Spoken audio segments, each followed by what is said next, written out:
In this lecture, I'm going to talk about the nurturing climate. This is a climate that includes both structure and responsiveness.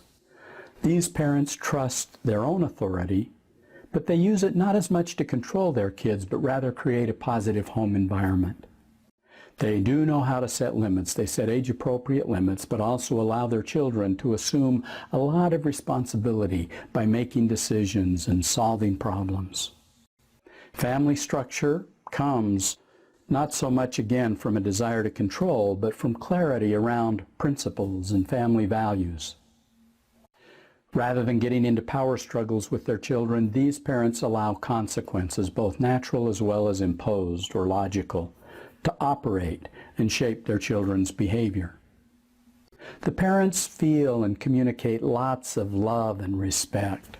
They spend time with their kids when they're young, joining them in their world, taking time to listen and talk to them as they get older.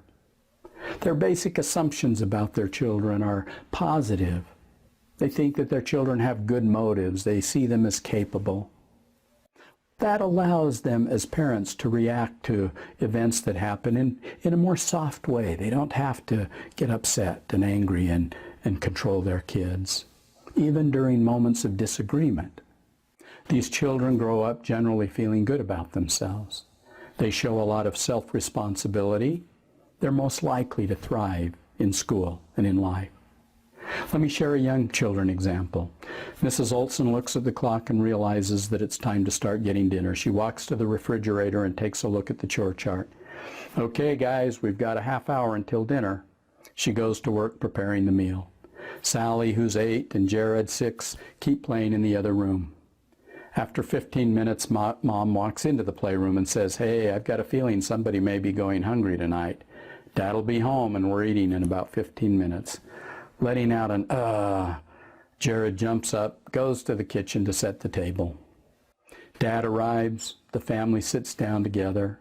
Sally looks at her meal and says, "Oh, yuck, I hate fish. Why don't we have something decent for dinner?" Dad looks up and says, "Hey, you don't have to eat it. It's up to you."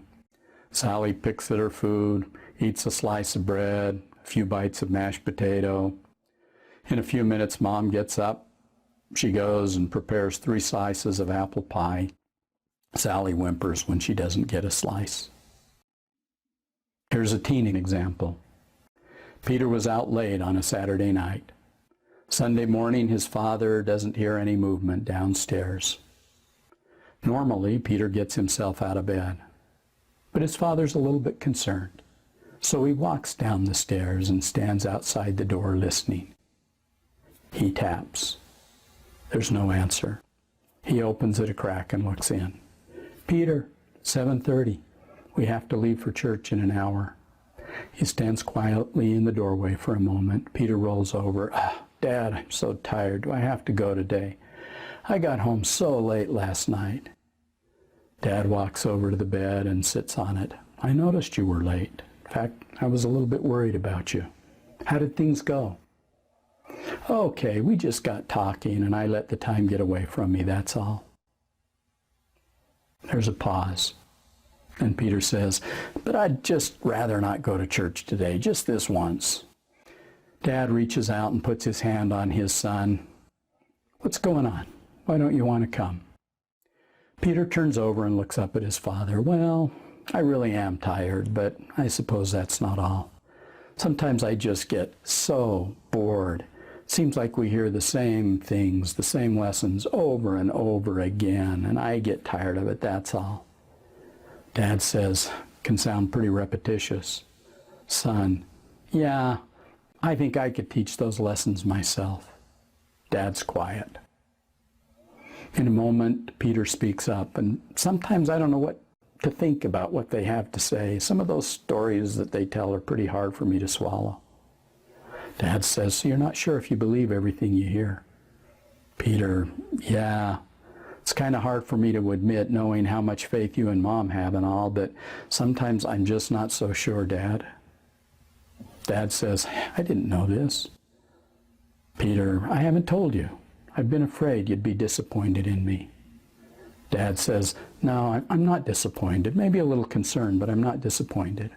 I recognize, Peter, that you're thinking for yourself. You have to decide what you think and believe. But I'd like to hear more. Peter says, yeah, Dad, this isn't the most convenient time because it really is getting close to time to leave. But I'd like to talk later if you're open. Peter says, I'd like that.